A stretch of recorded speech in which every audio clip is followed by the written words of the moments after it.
కమల్, రజనీ, సూర్య, అజిత్ ఇలా స్టార్ హీరోల మధ్యలోంచి తారా జువ్వలా దూసుకువచ్చాడు విజయ్. రావటమే కాదు, నిలబడ్డాడు కూడా. నిలబడటమే కాదు, ఇప్పుడు ఏకంగా పార్టీ కూడా పెట్టేశాడు. అలా పొలిటికల్ గా బిజీ అయిపోయిన విజయ్ చివరగా చేస్తున్న సినిమా జననాయగన్. ఇక లేటెస్ట్ గా ఈ సినిమా సాలిడ్ డీల్స్ చేసుకోవడంతో మరోసారి మీడియాలో హైలైట్ అయ్యాడు ఇళయ దళపతి.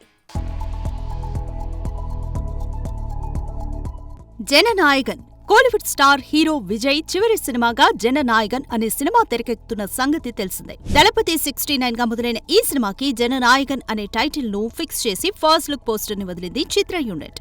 హెచ్ వినోద్ దర్శకత్వంలో 2026 సంక్రాంతి కానుకగా జనవరి 9న వస్తున్న ఈ సినిమా బిజినెస్ ఆఫర్స్ ఇప్పుడు కోలీవుడ్ ని షేక్ చేస్తున్నాయి.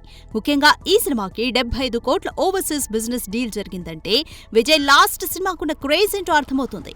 ఇదిలా ఉంటే తాజాగా ఓటీటీ బిజినెస్ అన్ని భాషల్లోనూ కలుపుకొని నెట్ఫ్లిక్స్ ఏకంగా 125 కోట్లు ఇచ్చేందుకు సిద్ధమైనట్లు తెలుస్తోంది. ఇక ఈ సినిమాకి దాదాపు 300 కోట్లు బడ్జెట్ పెడుతుండగా అప్పుడే 200 కోట్లు రికవరీ కావడం విశేషమనే చెప్పాలి. ఇంకా theatrical rights, satellite rights, audio rights వంటివి మిగిలే ఉన్నాయి. సో ఎలా చూసుకున్నా విజయ్ తన లాస్ట్ సినిమాతో సాలిడ్ నెంబర్స్ ని సెట్ చేసే ఛాన్స్ కనిపిస్తోంది. ఇక ఈ సినిమా బాలయ్య భగవంత్ కేసరికి రీమేక్ అన్న కామెంట్స్ వినపడగా కేవలం ఆ సినిమాలోని గుడ్ టచ్, బ్యాడ్ టచ్ అన్న ఎపిసోడ్ ఒక్కటే తీసుకున్నట్లు తెలుస్తోంది. చూడాలి మరి లాస్ట్ సినిమా అన్నట్లుగా విజయ్ దీంతోనే కెరీర్ కి ఫుల్ స్టాప్ పెడతాడా, లేక యూటర్న్ తీసుకుని మళ్ళీ మేకప్ వేసుకుంటాడా?